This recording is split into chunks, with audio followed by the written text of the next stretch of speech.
Welcome to class number 6 of our series from Creation Science Evangelism CSE Class 103. We're covering how the evolution theory has affected the rise of communism, socialism, Marxism, Nazism, all sorts of things, and it's going to take us a while to get through this whole session. We left off last week talking about Karl Marx, who wrote the 10 planks of the Communist Manifesto. We talked about plank number 1, abolish private property. You need to understand everything Karl Marx did and thought after he got believing in evolution, well, everything seemed to be anti-God. Like if God's for it, I'm against it. That seemed to be kind of his attitude.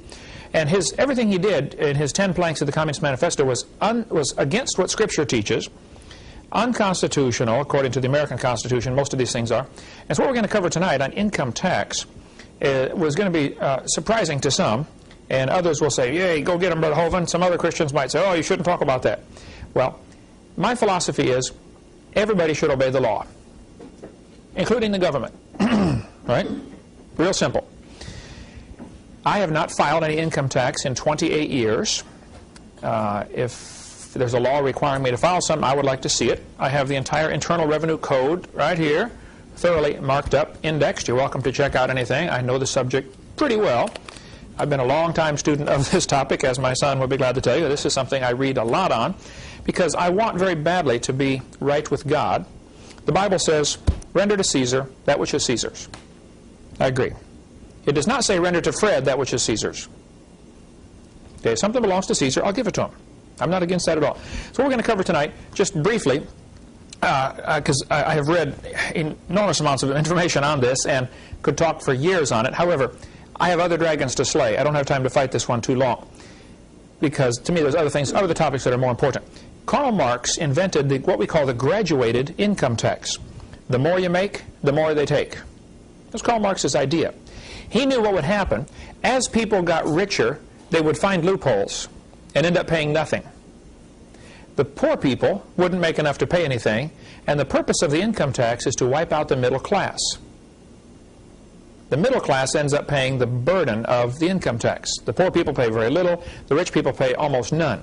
So his idea was a heavy progressive, that's a key word, income tax, which means the more you make, the more they take. On my website, drdino.com, under frequently asked questions, we have a question. It's about question number 40, but we add new numbers all the time, so it may not stay number 40, about how the IRS is tied into communism, socialism, and evolution, ultimately. See, God's method was very simple in Scripture. Each person paid a certain amount. Actually, in some cases, there were instances where they paid 10%. 10% went to support the Levites, the Christians of the day, and 10% went to support the government. Just flat tax. Everybody pays 10%. Okay? Karl Marx said, no, if you have a graduated income tax, then this will slowly discourage people from being honest. They'll figure out some way to lie, cheat, steal if they can, you know. And I sure don't want to be dishonest. It'll also encourage people that get to the top to look for loopholes, and this is actually going to wipe out the middle class. See, under communism, you can only have two classes of people, the very rich and the very poor. Go to just about any country where they have communism, where it's been in control for a long time, and you'll see this very same thing. There aren't three classes, there's two, the super rich and the extremely poor. There are many good websites that can give you information on this topic. George Hansen, former representative from Idaho in Congress, he wrote this book, To Harass Our People. He said, this is the purpose of the IRS, to harass our people. The purpose of the IRS is to gather information, not to gather money. None of the money goes to support the federal government. It goes to pay the debt, the interest on the national debt. We'll get into more of that in a minute on money. The best book I know on the topic, if you want to get into more, is Otto Skinner's book, The Biggest Tax Loophole of All. Very simply, he says, look, the code says clearly, if you are liable for a tax, you should pay it. Read your 1040 form very carefully next time when you fill one out. It says, you must file a form for every tax for which you are liable. There's the key. Has Congress made you liable? Here are all the laws where Congress has said the following people are liable to pay. None of them apply to an individual earning money in most normal ways that people earn money. If you are manufacturing alcohol, tobacco, or firearms, you're supposed to pay. I can show you the code on that. If you have oil wells in a foreign country, then you're supposed to pay. Just if I said, Jeff, I will trade you my shirt for your shirt. That's not income for you. It's not income for me. We traded. If you say, Brother Hovind, I will trade you 40 hours of my time for $400, that's not income for either one of us either.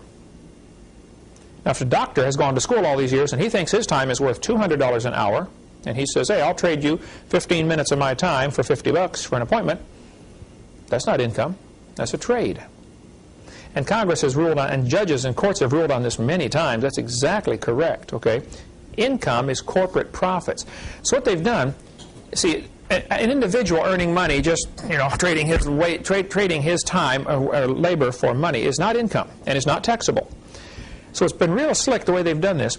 They've given every person in the United States, at least, has a straw man that they have created for you, which is a corporation. Now, corporations are taxable. Real people would not be. And it's really slick how they've done this. We'll get into more of that in a minute. But if you want more on the website, on our website, drdino.com, there's about a 30-page letter, and we add to it all the time. You might want to get a hold of Joe Sweet's book, Good News, Bad News. Good news for Form 1040 filers, bad news for the IRS. It's voluntary. He goes through all the laws here. Irwin Schiff, a few things I would differ with Irwin Schiff, but he's written prolifically on the topic, how anyone can stop paying income tax, the Social Security swindle, how you can drop out, the biggest con, the federal government is fleecing you. Irwin Schiff has written lots and lots of books on the topic and is very knowledgeable. I think he's got a few things incorrect in what he's doing, but he's successful. Okay, it works.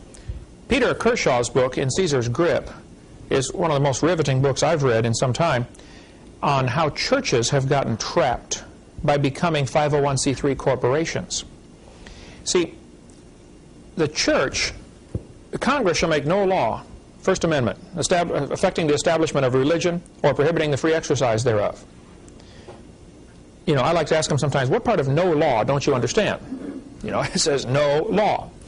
Now, if a county passes a law that says we want churches to be taxed or whatever, just because the county passes a law, the courts have been clear on this. 16 American jurisprudence, I can look up the code for you, I've got it on my desk, but it says very clearly, if a law is unconstitutional, the unconstitutionality of that law starts the moment the law is passed. You don't have to wait till it's proven to be unconstitutional. If it goes against the Constitution, it's not a law at all. And you're not under no obligation to obey it. So if a church gets incorporated, now they've put their head in a noose, because now they have to abide by all sorts of rules and regulations, because they're not really a church, they're now a corporation. The government gives corporations the right to exist. And that's what has happened in the last 100 years. Many churches have become incorporated. If a church is not incorporated, it's just a real, true New Testament church. They answer directly to God. The church does not have permission from God to give away God's authority. So since our ministry here, Creation Science Evangelism, is under the auspices of Faith Baptist Fellowship, an unincorporated church, I don't have God's permission to put God under some other sovereign. Okay? It's a sovereignty issue. If you got on board a Chinese ship out here in the harbor, you're under Chinese law. As soon as you cross over that railing of the ship and board the ship, you're under Chinese law, even if it's an American harbor. The church is sovereign because God is sovereign, and we're doing God's work, so we're under His authority. As long as we're under His authority, we're fine. If a church, though, becomes incorporated, which 99% of them have done, here in Pensacola even, and all over the country, they are now no longer truly a church. You hear the preachers get up and say, the head of the church is Jesus Christ. Oh, yeah? Not yours, it's not. The head of your church is the federal government. They give rights to create corporations, and why do you ask permission from them to exist? Which is why a true church, we can go off on a lot of rabbit trails here, and I'm sure we'll get 1,000 phone calls. A true church should not get building permits. They should build better than the code. Obviously, you want to be safe. We're not trying to get out of anything or trying to save any money, but you simply cannot ask permission from a county to do something that belongs to God's church. Now, people argue about that. Now, our country was started 225 years ago by people who had the attitude of, King George simply is not the authority. I mean, church is split over should we be loyal to King George or should we, do what's right. And good people split over these issues. And I've read lots on the topic, and I certainly don't want to, I want very badly to be right with God. I don't want to disobey Scripture. I don't know of any Scripture I'm disobeying. I don't know of any law I'm disobeying on this topic. But I have not filed any income tax in 28 years. I don't keep any records. I'm not required to. There's no law requiring me to. If I did keep records, and if I did give that to the government and fill out a form, 1040 form, under penalty of perjury, I hereby declare the following information is correct, that form becomes their evidence to prosecute me. Well, first place, the 14th Amendment outlawed slavery. Does the IRS pay you to keep records for them? Well, no. Now, why does that sound like slavery to me? You're doing their work for them and they're not paying you? Fifth Amendment says you don't have to offer evidence to incriminate yourself. Okay. Well, how do they know how much money you made? You told them when you filled out that form. They're going to audit 1 out of 3,000 returns, generally. Mine's not in the pile. My chances of being audited are 0 out of 1,000, or 3,000, or 10,000. They just won't do it. If they come to your door, there's all sorts of things you can do there, which is, again, a long story. I'm not the least bit afraid of the subject. I've read thoroughly on it. I'll go with anybody to the IRS and say, here, arrest me if I'm doing something wrong. Show me the law.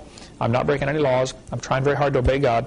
But I also don't want to waste a lot of time on this topic. So I'm going to take 10 minutes, explain my position, and then leave. I'm sure we're going to get 1,000 phone calls. We've already got them. We have a 30-page letter on my website, or we'll send it to you in writing, a typed-out version if you don't have access to the Internet.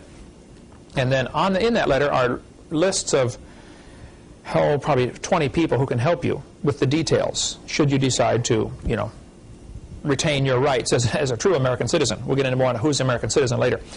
What I want to cover in this class, though, is Karl Marx invented this. Reagan, in one of his speeches, mentioned that Karl Marx was the founder of our income tax system in America. Interesting confession. Keeping in mind that Karl Marx was a strong believer in evolution and wanted to do anything he could to go against this book. See, according to this book, ownership of private property is extremely important. You can't really have freedom unless you own your own property. If you're renting or if you don't own the property, you really can't have the type of freedom that God envisioned for His people, which is why He had the system of laws. But let's go on here now. So check our website if you want more information on that, or if you want to read some of my books, you're welcome to give me a call. I can tell you where to get them. You want to mention the book Hush Money? The book Hush Money is the shortened version of this book. This is an extremely thorough book dealing with churches and how they should not be incorporated and what to do if you are and how the problems that come in. And I really, really enjoyed it. Peter Kershaw lives in Branson, Missouri. He also has 2 chapters out of this book, which he's put in a little booklet form called Hush Money, which we sell. We sell both of them on our website or in our ministry there. So it's just a short version of this bigger story. Okay. Item number 3 in Karl Marx's Communist Manifesto was abolish the rights of inheritance. Item number 4 was confiscation of property rights. Item number 5 was a central bank. Now, you need to understand the history a little bit here. Back in 1800s, banking was a big problem. The Bible says very clearly that the love of money is the root of all evil. There have always been people who wanted to control the entire money supply, and with that they know they can really control the country. The central bank was created in America in 1913. This book here, The Creature from Jekyll Island, is an awesome book if you really want to get into what happened. Jekyll Island is a resort island off the coast of Georgia. A bunch of super rich gazillionaires had a secret meeting there back in 1910, 11, 12, 13, somewhere in there. And they came up with a way to control the money of America. They said, what we want is a system of banks. The banks will issue the currency. And by us issuing the money, we can control and create inflation. We can create depressions whenever we want. But we don't want the people to know what's going on. So we have to give it a name that will make it sound like it is part of the government. So they gave it a name called Federal Reserve. There's nothing federal about it, okay? It's not part of the federal government. The Federal Reserve is a private banking cartel of super rich guys who control the currency of America. It's really strange. The United States government prints these bills, costs them about 3 cents a piece to print one. They give them to the Federal Reserve. The Federal Reserve rents it back to the United States for 20 bucks plus interest. Congress has the authority, according to the Constitution, to coin money. And the word coin is very important. You coin, you stamp gold and silver into coins. And it was clearly spelled out how many ounces, or grams of gold would be considered $1, et cetera, et cetera. And as long as we were on the gold or silver standard, there were very few problems as far as runaway inflation and stuff like that. What's happened now that we have paper, they've taken away our gold and given us paper. The next step will be take away the paper and give you electronic signal, which costs them nothing. That'll be a plastic card, debit or credit card, and the next step beyond that is a little chip which goes in your hand. Right now, you go to the store, they run your groceries over the scanner, you hand them your paper, and they take it. Right? The day will come very soon when they're going to say, I'm sorry, we don't take paper, we only take credit card, electronic money. And then it won't be far on the heels of that it'll be, I'm sorry, if you don't have a chip, we just can't sell you anything. We're not equipped to take. The cash register will be gone at the store. Probably the clerk will be gone. Checkout lady. Just like the commercial they've had on TV a bunch of times. The guy's walking through the store stuffing things in his coat, How many seen that? The guy's got the big trench coat on. As he's walking through, he's putting all kinds of things in his pockets. As he heads toward the door, the security guard is walking to meet him. And as he's just about to go out the door, the security guard grabs his arm and says, excuse me, sir, you forgot your receipt. Have you seen that commercial? Oh, it's incredible. That's where we're headed. A cashless society. And it's going to sound, wow, this is great. Look, I don't have to carry my wallet. You can't have checks, stolen or no credit cards. And it's going to sound great, but you're going to lose every bit of privacy. The Federal Reserve was created in 1913 here in America. The Bible says, love of money, root of all evil. So whoever controls the money has the power. And this goes right back to the evolution philosophy. Karl Marx knew if communism was to succeed, you have to have a central bank. The Bible says, the rich ruleth over the poor, and the borrower is servant to the lender. Now you probably all think you have some money, but you don't. You have a debt note. This is a $20 debt note. This is not money. This is a symbol that we are in debt to the bankers, $20. This is a reminder. This is the note to remind us that it's due. And we owe them, I don't know, some people argue about how much it really is. Estimates range up to $17 trillion. Who knows how much it really is? But for centuries, the alchemists had tried to find a way to turn lead into gold. Lead is cheap. Gold is expensive. They were looking for ways in the laboratory to turn lead into gold. And the alchemy, thinking, alchemists, they slowly became, today, the chemists. And chemistry, of course, is a great science. I enjoy chemistry, but alchemists tried to figure out a way to turn lead into gold. They never did succeed. Okay? The bankers have discovered a way to do it.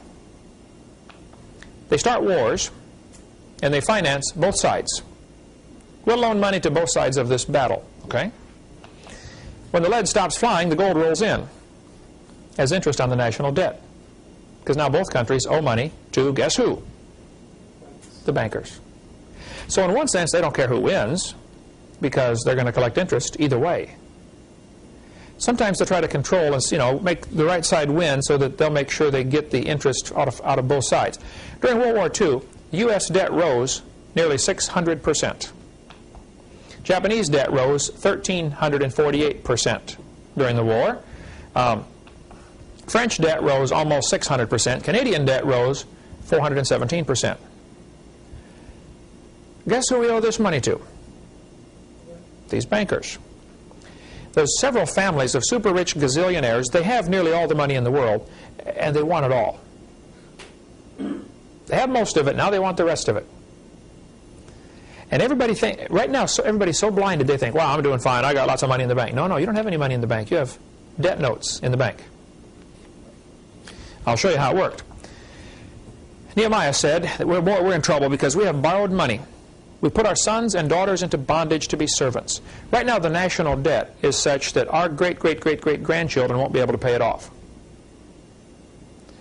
And without getting into all the, we can talk for, there's whole seminars for years and years on the topic of what is real money and, you know, how to fix the national debt problem. Lincoln decided rather than borrow money from these bankers, he would print treasury notes. See, the Congress has the authority to print or coin money. To coin money they do. So Lincoln printed these greenbacks, which have no debt attached to them. Why should we print money and then rent it from these bankers? Why doesn't Congress just print money? Why do the bankers have to be involved at all? Well, the reason they're involved is because the United States that we are dealing with here, when it says United States on here, that's not the real United States. That's a United States corporation. That's the corporate United States, not the real United States. We'll get into that in a minute here. But we traded our real money, silver and gold, for paper. Soon, those who control all this are going to make us trade the paper for plastic, and then the plastic for an embedded microchip. That's apparently the way it's going to go. The Bible prophesied in the last days, of course, you would have to receive a mark to buy or sell. The Greek word for mark, Sanders, Carl Sanders. Yeah, a friend of mine from Arkansas. He helped invent the little microchip, and now he's a Christian. He travels all over and speaks against, you know, what's happening, warning people what's going on. Dean Martin here in Pensacola has quite a seminar on the microchip and really stays up to date on what's happening. You want to go in my office and get those microchips, Eric? If you sit at my desk on the right-hand side, I think they're taped on the side of my desk on the upper part. Bring a couple microchips out here. I'll need those in a minute. Okay, I want you to look at this $5 Federal Reserve note. I have it in my wallet. This is from 1928. Hey, Jeff, would you get this and read this right here out loud to everybody. 1928 $5 Federal Reserve note. Redeemable in gold on demand at the United States Treasury, or in gold or lawful money at any Federal Reserve bank. There, thank you, sir. Now, you better watch this carefully. The Federal Reserve had only been going now for about 15 years. It was started in 1913. People were nervous about this Federal Reserve back then, and they should have been. These are the bad guys, all right? It says, this note is redeemable in gold on demand at any United States Treasury. So I could have gone in and said, here, I want $5 worth of gold. Give me my $5 gold piece. The argument that was used was, you know, gold is awful heavy to carry around in your pocket. Let's give you a piece of paper to carry, and we'll keep the gold in the bank for you. We'll warehouse it for you. Ah, thank you, sir.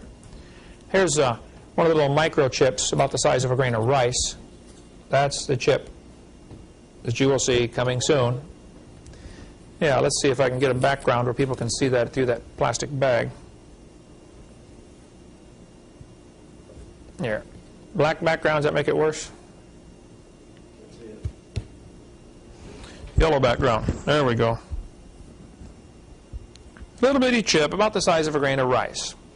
Dean Martin came here and spoke to my staff here on the back porch, and he put one of these little chips under his arm, and he set up his laptop computer with a little sensor about the size of a pack of cigarettes plugged into the back of his computer.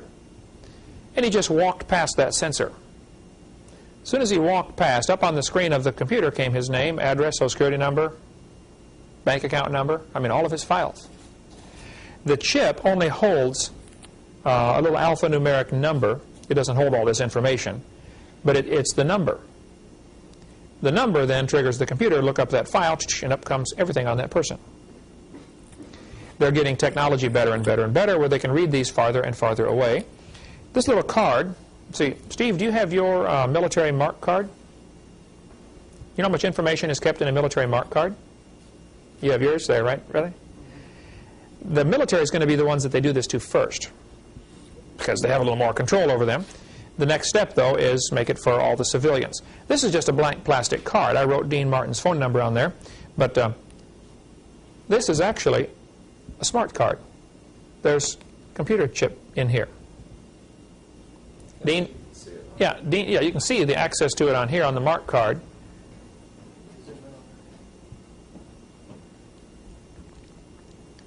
unreal, the technology that's going on in these things. They can store enormous amounts of information in here.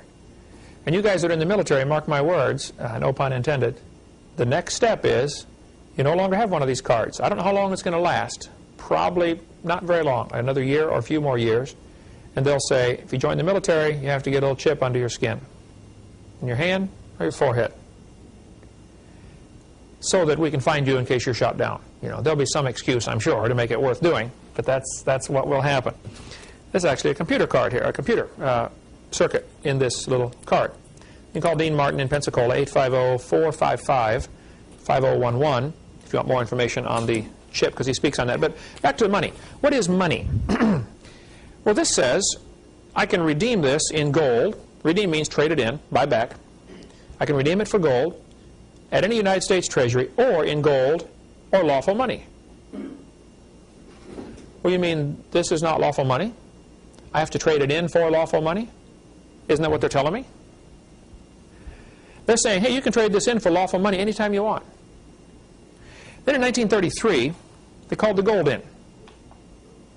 March 6, 1933, Roosevelt declared to Congress that Congress of Governors that a national state of emergency existed. Who remembers what's going on in 1933 in America? Depression. The Depression was purposely caused in 1929, October 29. They purposely crashed the economy because they controlled the money through the Federal Reserve System. The Depression was deliberately engineered. Then, when people had suffered for a few years, they said, boy, have we got a deal for you. We've got the solution to your problems. Everybody come down and get a little number called a Social Security number. That's when it was introduced, during the Depression. Otherwise, people would have never got taken a number. By the way, Social Security is also voluntary. Okay? And I'll get 1,000 calls for that. Just read my website, please. It explains it all on there. He declared to the governors, he said, fellas, we have a state of emergency. The economy is falling apart. And he knew full well that it had been caused deliberately and could be stopped at any time. All they got to do is loosen up the money supply, let more money out. If they want to cause a depression, you tighten up the money supply. There's just not enough available out there.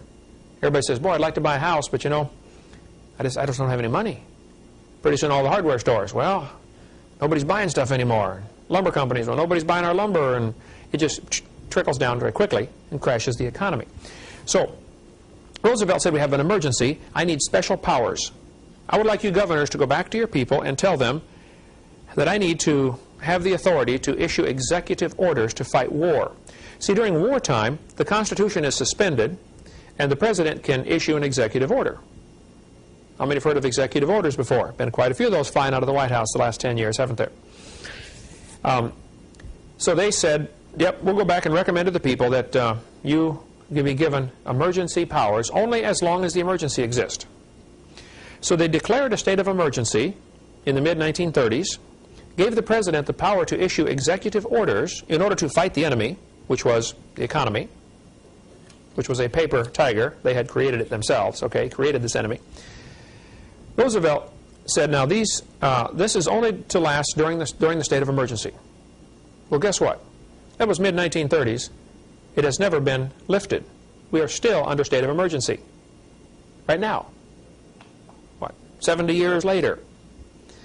So in 1933, March 9th, Congress voted to give the President of the United States and to the Secretary of the Treasury the emergency powers sanction to wage war through executive orders. The 1917 Trading with the Enemy Act was amended to include citizens. In other words, you can be a citizen of the United States and still be an enemy of the United States if you own gold. Anybody that owns gold is considered an enemy of the United States because, after all, the economy is hurting and the government needs the gold. Turn your gold in. We'll give you paper for it. And, you know, you keep this paper. We'll keep your gold. And if you don't, you're an enemy. You can be arrested. You can be arrested for having gold. Follow the yellow brick road. Remember that, okay? From Wizard of Oz, OZ, abbreviation for ounces, for gold. That movie was all about the same thing.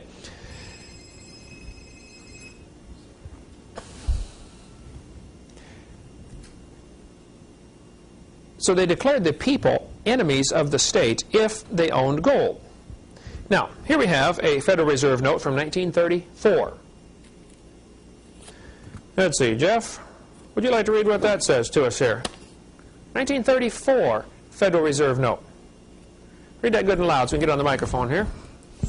This note is legal tender for all debts, public and private, and is redeemable in lawful money at the United States Treasury or at any Federal Reserve Bank. There we go. Thank you, sir. Notice it no longer says I can trade it in for gold. Did you catch that? 1928, you could trade it in for gold or lawful money. Now they just say you can trade it in for lawful money. Well, I'm still a little confused here. What is lawful money? If this isn't it, what can I trade it in for? One guy sent in one of these $5 Federal Reserve notes. He sent it into the Treasury and said, would you please redeem this for lawful money? They sent him back a Treasury note. Now, the Treasury notes have red ink on the seal.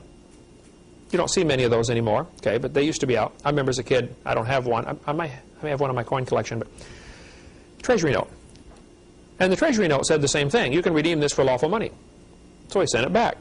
Said, please redeem this for lawful money. They sent him a letter back that says, please be advised, Congress has not decided what lawful money is. Well, that's just simply not true, okay? Lawful money is gold and silver. So I could trade this in for lawful money, they said. Now, in 1957, they were still issuing these. Notice the blue ink on the seal.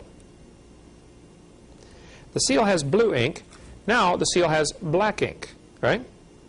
You can get them with red ink, blue ink, black ink. I'm not sure how many different kinds they create. This one is called a silver certificate. You can redeem this for $1 worth of silver. After all, you know, silver dollars are pretty heavy. They wear holes in your pocket. You don't want to carry all those silver coins. Let's give you a piece of paper. We'll hold your silver for you. Love of money, root of all evil, Bible says. Keep that thought in mind. So, now the money doesn't say redeemable for anything.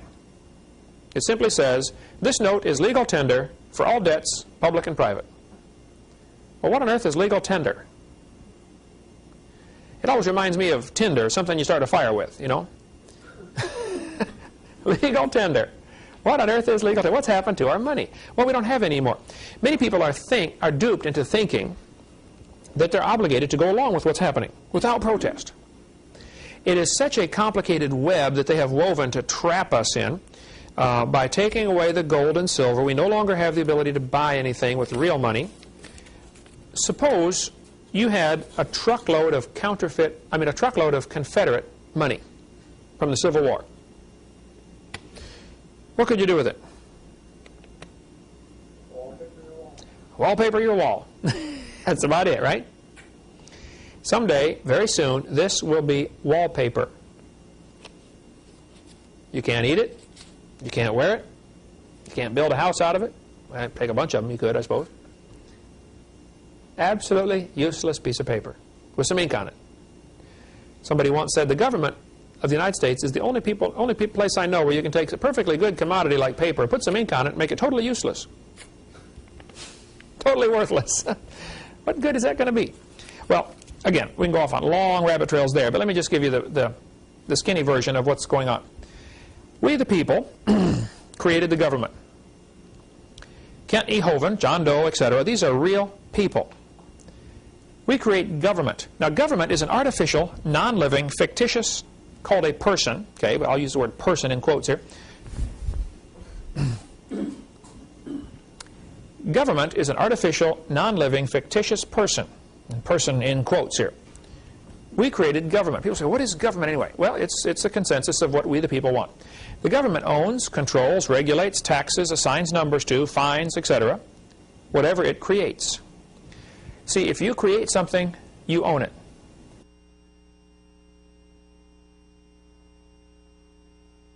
Let's continue now with some more of our politically incorrect information from this class. Actually, it's politically correct. Everybody else, it's incorrect. Here's the basic principle. Whatever you create, you own it. You control it. It's the principle of ownership, okay? Since God created people, He owns us. We belong to Him. Our job is to find out what the boss wants and do it, okay? The people created government. So they're supposed to be public servants. How many have ever heard that expression before? Public servants, right? And they swear to uphold the Constitution and all that kind of stuff. Well, the government doesn't like the idea of being servant. They would like to be master. So they've got a really slick way that this has happened. And most of the folks even involved in government don't even know what's happened. A few do, okay? And enough do to know what's going on. But they decided to create artificial people. Turn to page 26 in this little booklet, which is Citizens Rule Book. These are $1 a piece from our ministry. This is the whole Constitution to the United States and the Declaration of Independence, and a very fascinating section on jury nullification. If you're ever called in to be on a jury, and let's suppose your city passes a law that it's against the law to spit on the sidewalk, okay? And you think that's a stupid law. You got a right to spit on the sidewalk if you want. And so some guy's hauled in, and it's obvious he's guilty. They got photographs of him, videotape. He spat on the sidewalk, okay? But you as a juror think the law is wrong. After the court case, you sit there, you listen to everybody, give all their arguments. It's obvious, yep, the guy spit on the sidewalk. No question, he broke the law. However, the law is no good. All you do as a juror is vote not guilty. Now, it's obvious he's guilty of breaking the law, but the law is not constitutional or not good. So you simply vote not guilty. Your not guilty vote can nullify a bad law. Very few jurors know this, but this is fascinating reading, the section on jury nullification. You might want to read that in case you ever get on a jury. Page 26. Let's see, Jan, English teacher for how long? How long have you been teaching English, Jan? 86. A while, right? Okay. Would you look at the title on page 26? This is the Declaration of Independence, okay? The unanimous declaration of the 13 United States of America. Now, as an English teacher, what do you see with that? 13. Whereas more now, but notice the word united is not capitalized. You see that? States is capitalized. See, states are sovereign. The fact that they united is just an adjective describing what they did. Okay? The united is not capitalized. This is a critical issue here now. The real United States is with a small u, capital S. Here's how we got tricked in the last 70 years, okay? God created people. People created governments based on God's laws. America was founded on the laws that came from God, okay? These states then, the 13 states, got together and created a government called the United States of America. And they gave that government authority over a small section called Washington, D.C., the District of Columbia, 10 miles by 10 miles in Maryland, Virginia. The Virginia side, during the Civil War, went with the South. So we lost half of the ground that the capital was supposed to be on. And I think it was Robert E. Lee's home was right there. And so during the war, they took thousands and thousands of Yankee soldiers that were killed and buried them in Robert E. Lee's front yard. Turned it into a graveyard. The cemetery is still there today. What's the name of it? Arlington Cemetery. Robert E. Lee's front yard. Just so he wouldn't want to live there anymore. You know, thousands of Yankee soldiers in his front yard. Long story behind that too. Anyway, the United States of America is supposed to be the servant to the states. They have no jurisdiction in the states without the state's permission. Now, the average county sheriff doesn't understand this. Some do, okay? But the federal government is not allowed to do anything without the county sheriff's permission. The sheriff of the county is boss, okay? And in Wyoming, there's numerous counties where they have told the federal government, do not come into our county. This happens all over the United States. There are sheriffs who say, you federal government, IRS agents, don't come in our county. You come to us first. You don't seize anybody's property. You don't take away anybody's car. You don't do nothing without our permission. That's why they always get the county sheriff involved, okay? The county sheriff could say, no, I don't want any federal agents at all in my jurisdiction. Stay out. He could keep the FBI out. The county sheriff could. It's funny because you see all these movies where... Yeah, I'm FBI. I'm taking over here. Yeah. Oh, boy, I know. We've all been conditioned up here. Okay. Now I have a red line on my drawing on purpose here because this is a mirror. We're going to go through a mirror now because the United States went bankrupt in the early 30s. The bankers who control the money love of money, root of all evil, said, look, fellows, you're bankrupt. We're calling in the note. We are taking over, and we don't want the people to panic. Everybody's worried now because of the Depression, you know, times are pretty hard, so they're kind of busy thinking of other things, so they probably won't notice what's going on anyway. We're going to create a new corporation, and we're going to name it United States. But now it's all capital letters. And everybody thinks they're still in the same place. No. You now live in a corporate United States, which is run, owned, controlled, regulated by these super rich people, which is exactly what they've wanted all along. The United States then created 50 state corporations. Big difference here. There are two Floridas, State of Florida and Florida State. One is the real estate of Florida. The other, which happens to have the same boundaries, is the corporate Florida State. Same geographic boundaries, okay? People have argued that in many, many states, the boundaries of the corporate state was never defined. And so there's a whole argument there. You can chase that rabbit a long ways down the trail if you'd like. But FL, capital F, capital L, is the abbreviation for the corporate Florida. FLA is the abbreviation for the real Florida. It can be whichever one you'd like, okay? These rich folks also, as part of the master plan, created a person for each of the people. See, God created people, so He owns them. The government created persons, so they own them. The person they create is called a straw man. Has no brain. It's just a piece of paper that says this represents Kent Hovind. But the name is in all capital letters. Now that person was created via the birth certificate. When your parents got a birth certificate for you, the hospitals will just about go nuts if you try to leave without getting a birth certificate, because they're really under pressure to get those birth certificates, because the birth certificate creates an artificial person. When that artificial person is created, the birth certificate then becomes worth some money. It can be bartered and sold and traded like commodities, or cows or sheep or corn, on the international market. And the president can say, man, we've got, you know, X number million new people in the United States that were born this year. We can borrow more money now against their birth certificates. They are the collateral. We are, the straw man becomes the collateral for the national debt.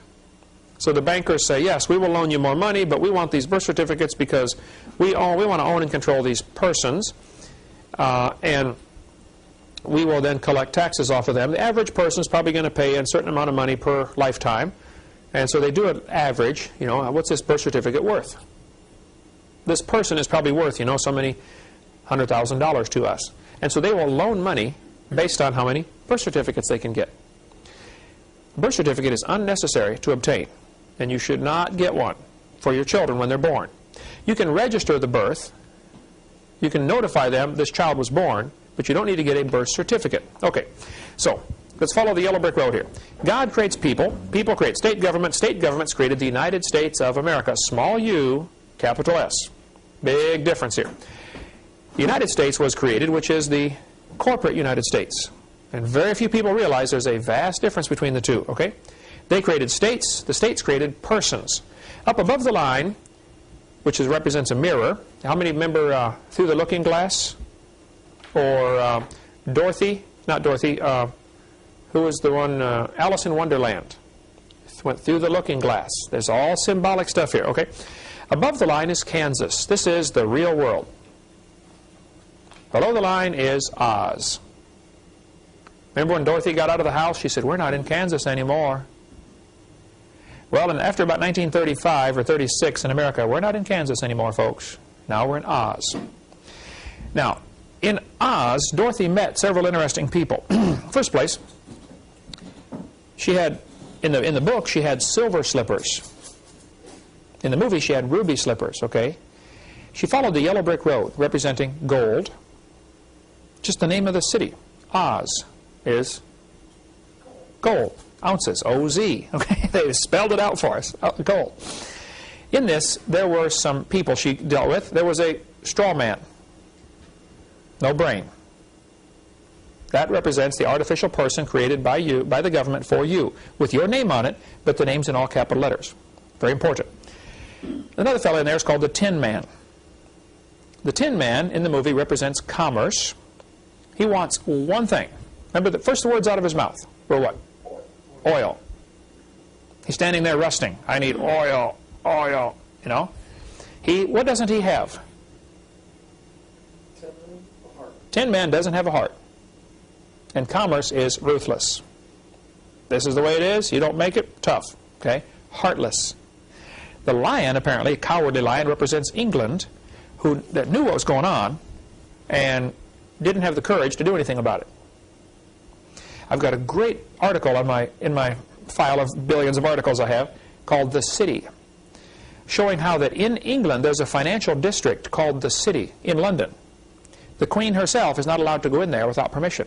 This is the people that own the city, is the bankers, and they really run the world from the city. Nobody goes in there.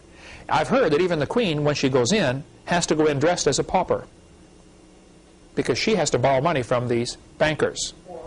Love of money, root of all evil. Okay.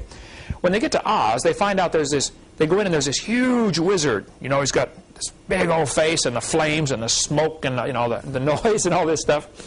At the end of the movie, they find out it's a little old man behind the curtain pulling some levers. Everybody's scared stiff of the Wizard of Oz. They find out it's all phony. There's so many illustrations you could make here. Satan does the same thing to the world. Everybody thinks, wow, look how powerful and how big Satan is. Well, he's a puny little man behind the curtain pulling some levers. And in the book of Ezekiel, it says, the people are, in Isaiah or Ezekiel, people are going to say at the end, is this the man that made the nations to tremble? This is Satan? Oh, come on. You got to be kidding. Is Ezekiel 28? Ezekiel 28, yeah. Is this the man that made the nations to tremble? They're going to look narrowly upon him and say, you got to be kidding. This is him. It's a little old man behind the curtain. Okay. So the straw man is called your corporate soul. Since the government created a corporate soul, they own it. Now, you have tied yourself to that straw man numerous ways. You've been using his Social Security number. You've been using his birth certificate to get things done. You've been using his driver's license. See, the straw man is owned by the government, so he's supposed to do all those things. They said, we want Kent Hovind, the straw man, to get a driver's license, to get a birth certificate, to get a marriage license, to get, blah, blah, blah, blah, blah. Well, this leaves you with 4 choices. Since they created a business in your name, you can, number 1, do what they say, which moves you from right under God down to way at the bottom under the government.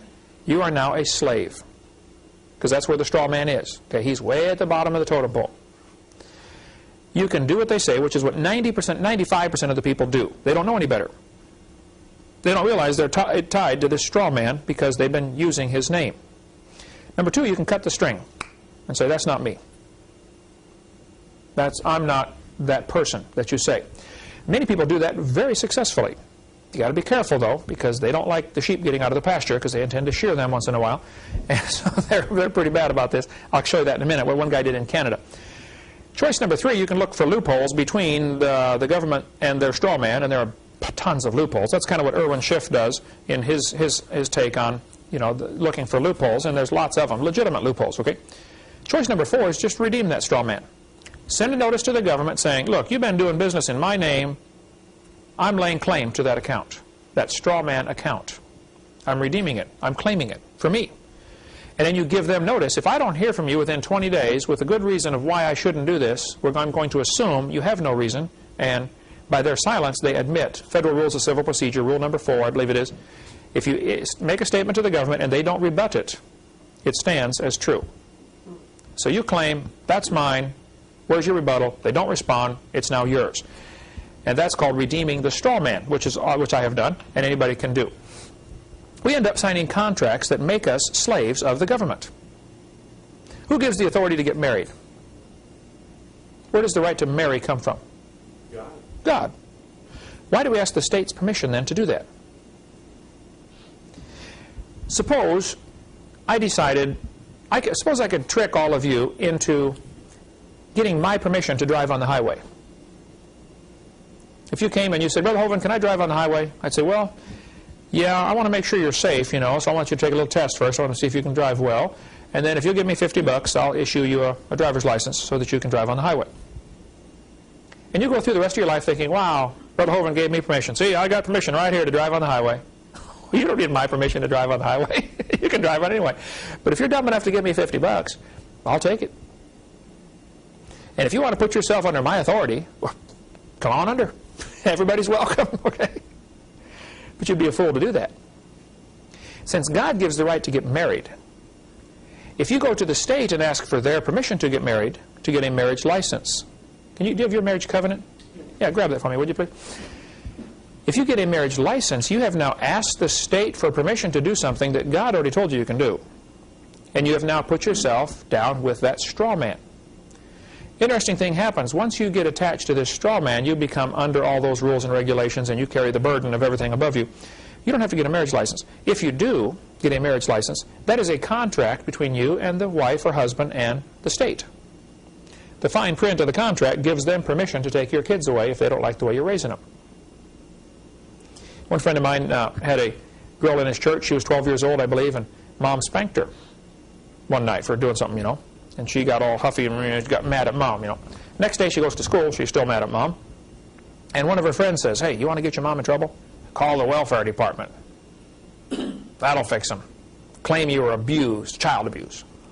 Well, the idiot 12-year-old did. Called welfare department, you know, claimed child abuse. They came out and really hassled that family. And once you get the welfare department on your case, you can't hardly get them off. Okay? The girl felt sorry for what's happening. She wrote a letter, said, look, I'm sorry, I lied, it wasn't true, you know, I'm sorry. Didn't matter. Welfare's on your case, boy, you're done. They want to come inspect your house every week, and et cetera, you know. So they asked the pastor, they said, Pastor, what do we do? And he said, well, do you have a marriage license? They said, well, yeah. He said, there's your problem right there. That license gives them the authority to come in your house and take away your kids if they don't like the way you're raising them. They said, well, how do we get out of this? He said, well, you signed a contract. Now, you probably didn't know that the contract was by fraud, and so you can redeem this, you can get out of this mess by simply filling out a little paper, just write out a little sentence that says, I hereby revoke, renege, rescind, annul, disallow, all these legal terms, my signature on my marriage license. Go down to the courthouse and have it file stamped, cost you $5 or $6, and it'll go into your file as you have, at this date, annulled, disallowed your signature on your marriage license. Now, that doesn't mean you're not married anymore, but it means they no longer now have authority.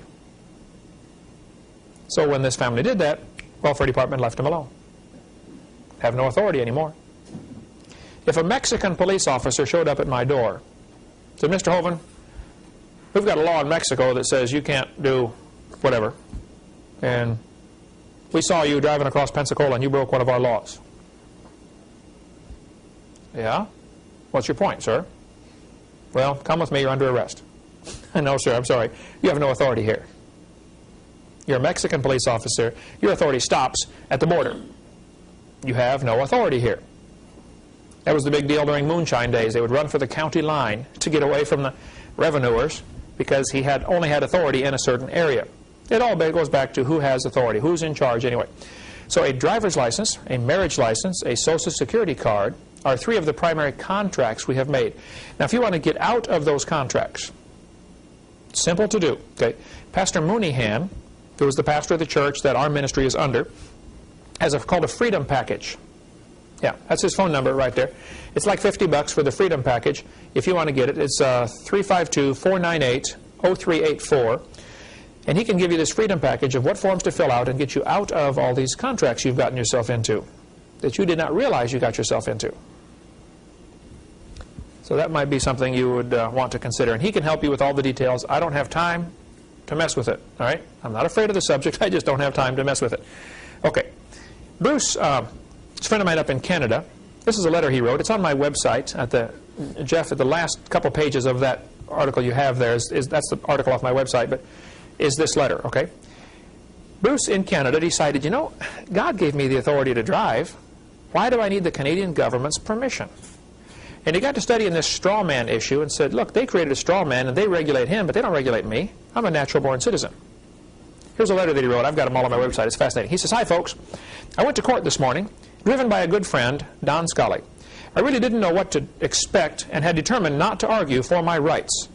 But if need be, to simply state from Scripture why I could not any longer accept and acknowledge a fictitious driver's license in the name of a fictitious legal person." The straw man. Number 2, be surety for the debts of others, contrary to Proverbs, by having auto insurance policy. Because you are now surety for somebody else's debts. That's the way he felt about it. Number 3, anyway, bottom line is he gave up his driver's license, his license plates, and his insurance. Sent them to the government. Said, "I'm sorry, I got these by fraud. I didn't realize this is for an artificial person. It's not for me." Sure enough, he got stopped. Given tickets, no driver's license, no license plates, etc. Here's the letter. Let's go on here. To be honest with you, I went to court with very little faith and anticipated that the judge would not listen to what I had to say and would probably levy the fines. The minimum fine for the insurance charge was $5,000. So I expected I'd probably have to go to jail, as I simply don't have money like that. When my name was called, I stood outside the gate, refused to enter into the jurisdiction of the court, and stated to the judge that I was the natural person, Williford Bruce Woodford. Let me back up here and show you this. He stayed outside the gate. Go to any courtroom and you'll see they've got the judge and the jury and the 2 tables for the lawyers and a little gate, little rail. Why do they have that little railing in there? That represents the edge of a ship. When you cross over that railing, you have entered the judge's martial military law, maritime law. So if you don't go inside that gate, they have no jurisdiction over you. So he stayed outside the gate, very wise. He stood up. He said, "Judge, I'm a natural person, Bruce Woodford, or Wilford Bruce Woodford." And that it was my understanding that all the 3 defendants in the case before him, failure to surrender a driver's license, driving without a valid permit, and driving without insurance, were legal persons with which I have nothing to do. At that point, the judge motioned with his finger for me to step forward so I can hear you better. Yeah, right. He wants to get him inside that gate. I simply ignored him and reiterated that I was a natural person to whom the offense notices had been delivered, but that I was not the legal persons named as defendants. That being the case, I asked the judge if there was any further need of my presence in the courtroom. He said, "Wait a minute, let me consider what has been said." He was silent for some time and fingered through the papers before him. Then he spoke about this legal person I had referred to. He read the 3 charges and asked me if I was not the one who was alleged to have committed these offenses. Again, I replied that I was a natural person and that the Dictionary of Canadian law clearly distinguishes between natural persons and legal persons. At that point, he said, "If you are sure you are not the person to whom named in these charges, you are free to leave. But," he continued, "I have 2 options before me. If you are the person named, your driver's license will be suspended." To which I responded, "Sir, I have no driver's license." Number 2, I can order the police officer who laid these charges to arrest the person against whom these charges were laid. If you are not that person, you have nothing to fear. You are free to go. And so I left. Since then, they've had him back into court twice, and he laughs about it now because he goes in there and he knows they have nothing they can do to him. He just shows up just to see what's going to happen. All of his letters back and forth between the judges are on my website and at the end of that article, if you want to get that. Okay, that's Bruce Woodford. Anyway, he has taken the approach of, look, that ain't me. That's a straw man. That doesn't apply to me. Okay. If the term United States is written out with both capital letters, that is referring to the federal entity defined by Article 1, Section 8 of the Constitution. This is Washington, D.C. So, if somebody says, "Are you a citizen of the United States?" and you sign yes under penalty of perjury, you're claiming you live in Washington, D.C. Now, Washington, D.C. is not one of the 50 states. They are under a very different set of rules and regulations. They could pass any rules they wanted in Washington, D.C. So if you're claiming you live in Washington, D.C. under penalty of perjury, well, then they're going to assume the law applies to you. If a Mexican police officer showed up at my door and said, "Mr. Hovind, are you a Mexican citizen?" Or he put a paper in front of me and says, sign this to swear you're a Mexican citizen and you will abide by the Mexican laws. Well, if I'm dumb enough to sign that paper, yes, under penalty of perjury, okay, I just put myself under Mexican law. And if you sign a paper under penalty of perjury that, yes, I'm a citizen of capital U, capital S, you just put yourself in Washington, D.C. I don't live in Washington, D.C. I don't even like to go to the place, okay? I sure don't want to live there.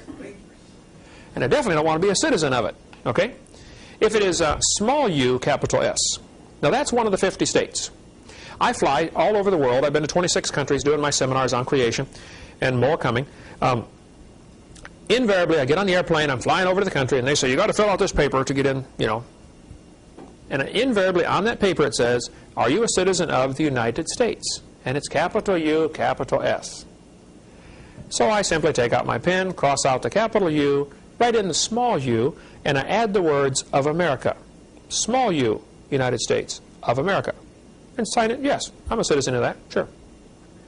The average guy looking at these forms, he doesn't catch what I did, I'm sure. But I don't want to claim to be a citizen of Washington, D.C. For one thing, I'm not.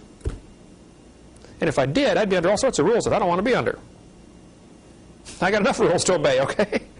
I got enough rules right here to obey that I'm not doing all of those. I sure don't want to be under their laws. So United States citizens are actually citizens of the District of Columbia, if it's capital U, capital S. Now, if it's all capital letters, this is referring to the Philippines. See, they've tricked us by using certain words. Suppose I wrote out a document, and I said, at the very beginning, I said, in this document, the word up means down. I could do that, couldn't I? Then I can write a big, long story, and every time I say the word up, it really means down, right? At the beginning of the IRS code, it says, United States means District of Columbia. And then all the rest of this stuff is for them. It's not for me. Unless I claim to live there. Oh, now it applies to me. So they're going to trap you. Somehow, they're going to try to trap you into being part of Washington, D.C., because that's what this applies to. If you want to live in Washington, D.C., or be subject to their laws, enjoy yourself. I don't want to be subject to those laws. If it's just United States, that's talking about the District of Columbia. It can be written several different ways. Capital U, capital S, or all capital letters means the same thing. It's District of Columbia. So the rich men, and the Bible talks a lot about go to ye rich men, weep and howl for the miseries that shall come upon you. You know, the love of money, root of all evil. The Bible talks a lot about that. Okay, they trick people into getting a Social Security number in order to get benefits from the government. They created a crisis. This is the technique they've used for centuries. Create a crisis so that you can accomplish some particular goal. Remember, Nero wanted to get rid of the Christians. So, set the city on fire. Burned Rome down and blamed it on the Christians. Hitler wanted gun control. Yeah. Hitler wanted gun control, so he blew up the Reichstag, the federal building of the German government. Blew it up. Said, wow, look, terrorist attack. We need more gun control. The militias were growing like crazy in America after what happened at Waco. And they had gun control legislation that was stalled in Congress. People were scared of their government, and rightfully so.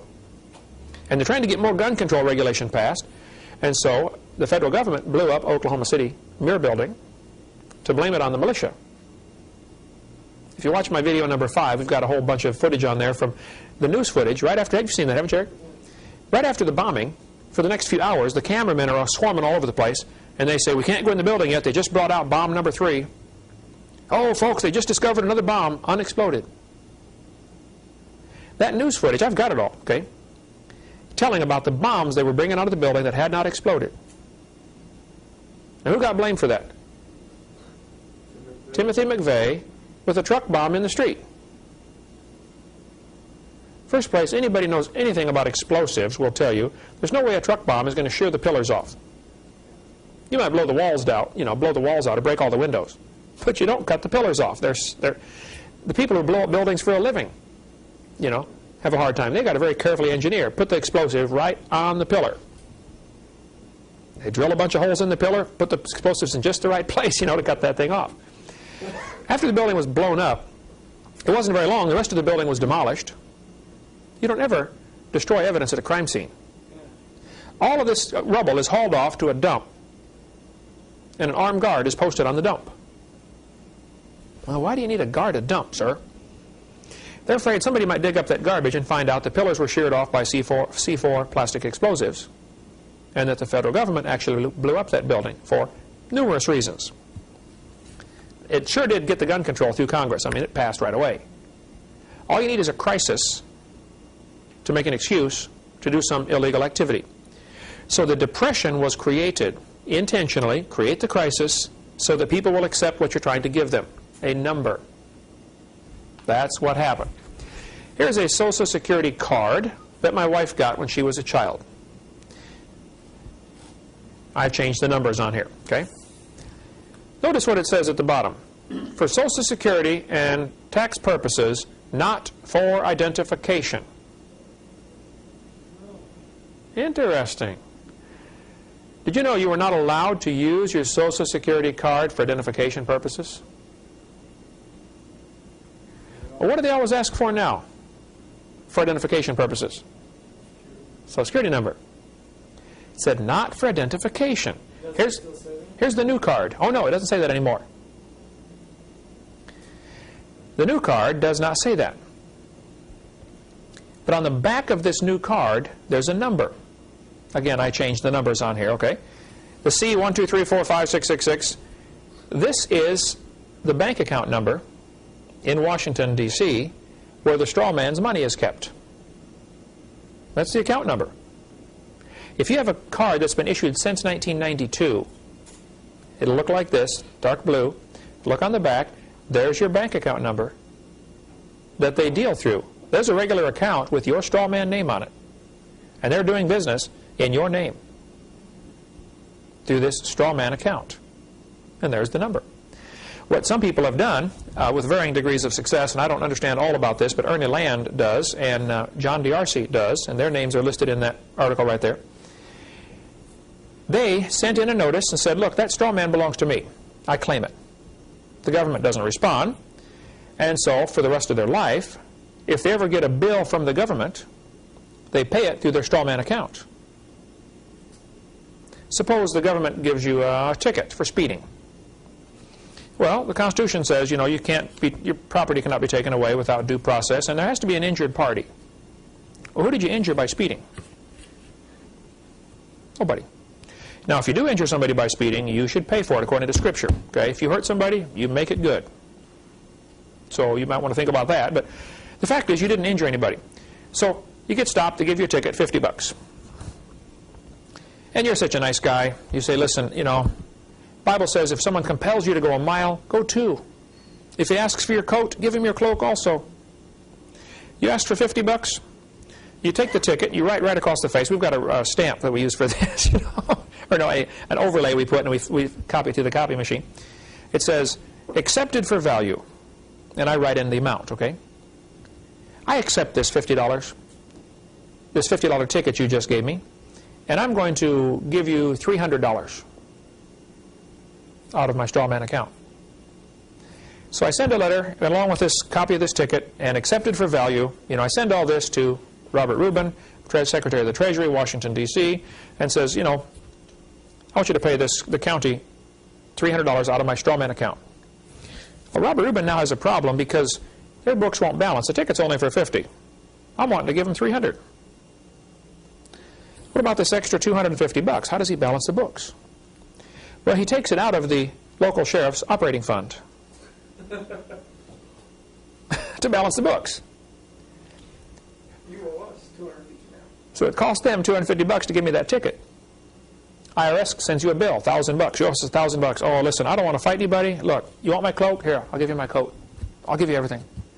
I'll give you $5,000 out of this straw man account, which has, it starts off with $1.6 million when you're born. That's what they put in it, okay, to do business out of this account. And I don't know a lot more about it than that, okay? So you'd want to get with John D'Arcy or with Ernie Land on my website to get more information on that. But that's the account number, and it works. Tennessee, governor of Tennessee, I believe, or someone, sent letters to a bunch of the police officers, said, would you please stop giving tickets to these patriots because we can't afford this. It's costing us a fortune to give out these tickets. What about the account number for the older cars? I don't know. I don't know where that is or was. You can get a new card, though. Yeah, walk in and get a new card. Anybody can. They'll give it to you. Okay? New ones don't say that. Okay? The account number for your debt account is on the back. People say, you have to have a Social Security number. No, you don't. I do everything without a Social Security number. Go to the post office, pick up this form to get drafted. Selective service, you know. Look what it says. In yellow. Block 3. If you have a Social Security number Social Security account number, it is mandatory that you include this information. If you don't have one, leave this block blank. Well, what does that tell me? I don't have to have one? Wouldn't you assume that's what it's saying? Certainly. Do you have to sign up for selective service? I don't know if you have to sign up for selective service or not. You can if you want to. But that's a good question. Probably Ernie would know that, or John DRC would know that. You know, those guys are up on all. That's a little out of my field of expertise, but I like studying about it. It's fascinating, you know. But they're much more knowledgeable on the topic than I am. Taco Bell was sued because they refused to hire a kid because he would not divulge his Social Security number. He said, that's private information. It's none of your business what my Social Security number is. According to the law, you are only required to give your Social Security number if you are applying for Social Security benefits. Nobody else is allowed to demand that from you. Now, if a bank won't open a bank account, the Amish don't even have Social Security numbers. They have bank accounts. They do everything just like we do. They just simply say it's against my religious convictions. Oh, okay. Open the account. You can sue a bank for discriminating against you if they refuse to open it. It has to be a non-interest bearing checking account, okay? Because the banks are tied in with the Federal Reserve. It all works together. If you want to put your money in their bank and earn interest on it, well, then you better play by their game. But as long as you're not earning interest, you just want them to hold your money for you because you don't want to keep it under the mattress. You're afraid somebody might break into the house, okay? Or for convenience, you're willing to pay them 10 cents a piece or 20 cents a piece every time you write a check. It's much more convenient to write checks than to carry cash around. Perfectly fine. But if they demand a number of you before they do that, you can sue them. Now, most people don't know this, and most people don't want to go through the hassle, and so they just go get a number. But it is totally voluntary. If you want to get out of a Social Security card, get out of a Social Security contract, check my website. It's now question number 40, but the number changes all the time. FAQ on my website. That's that paper you have there in front of you. It tells a little bit about Social Security. So the Federal Reserve, if you want to know more about the Federal Reserve and what happened, this is an excellent book to read. Bill Still. Do we have this book in our... It's $15 or something. There's his phone number. I believe he's in Oklahoma. If you really want to get a clear picture of what the Federal Reserve is, it's not federal, any more than Federal Express is federal. Okay, it's a private bunch of bankers that control our currency, and our Congress and Senate and President is scared stiff of the Federal Reserve. They run the show. Okay, this is We have to be scared of the Federal Reserve. We have to be careful because you're dealing with a beast, the Federal Reserve. I don't think you need to be scared. If you have redeemed the straw man, You have nothing to worry about. well, yeah, that really helps because now you have laid claim. Remember the movie The Matrix? You know, you want the red pill or the blue pill. Some people are better off just taking the blue pill and go back to bed. If you want the red pill and you really want to understand what's going on, you probably, I'll show you The Matrix. You might want to study some of these books to comprehend what's going on, because we have been trapped, okay? Just absolutely duped. You can't even pay bills anymore. You can't discharge a debt because you're giving them Federal Reserve notes. You're not paying cash for it. You're paying a note. So no debts have been paid unless you bought it with silver or gold since 1935 or 6, whenever they did that. Khrushchev used to brag that he got all of his secrets from Rockefeller. Rockefeller started the CIA, which is from Russia you got the KGB, same thing, right? CIA is the American KGB. Rockefeller started that. They took our gold, gave us paper. Next they're going to take away the paper, give us plastic, and then they'll take away the plastic and give us a mark in the hand. This spring, at Pensacola, money will not be accepted. You want to go get a Coke, hamburger? Doesn't matter. You have to have a debit card. PCC's done that for a couple of years now, haven't they? It works great. It's a good system in many ways, but this is all forerunner to the Mark of the Beast type stuff. You want to get information on the Mark of the Beast, the little microchip and all that stuff? Carl Sanders is one of the guys who invented it. He travels all over and speaks on the topic. He's been here. We videotaped quite a bit of information with Carl Sanders. Great godly man. There's his email is shofar, S-H-O-P-H-A-R, at trumpetmin.org. Trumpet Ministries is what he calls his organization, up in Leslie, Arkansas. Dean Martin here in Pensacola, good friend of ours, has lots of information on that. Terry Cook wrote this book here, The Mark of the New World Order. Gary Fry in North Carolina is a good friend of mine, has lots of information on this Mark of the Beast microchip type stuff if you want to get more on that. Okay, next week we'll finish up talking about money, Mondex Corporation, how it all ties in, and then try to finish with the Communist Manifesto and go on to how this is all part of a bigger plan for Satan to have a one world government, a new world order. Some people get upset with me because I even mention all this IRS type stuff in my seminar. They say, you should talk just about creation. Well, it all ties together. If God's the creator, then he's the boss. Now, if you want to give yourself to become a straw man underneath, and you don't want to be under God, well, you do whatever you want. Okay? But I want to be a sovereign citizen under God. I'm not lawless. I think everybody should obey the law. I'm trying real hard to understand it and obey it. And if they tell me United States means Washington, D.C., and then they go on for 4,000 pages talking about what you're supposed to do, I don't care. It's not me. If you want to be there, well, fine, enjoy yourself, Good luck understanding it. That thing ought to be void for vagueness, A lot of people have declared that. Anyway, we'll cover more on that next week. Thank you.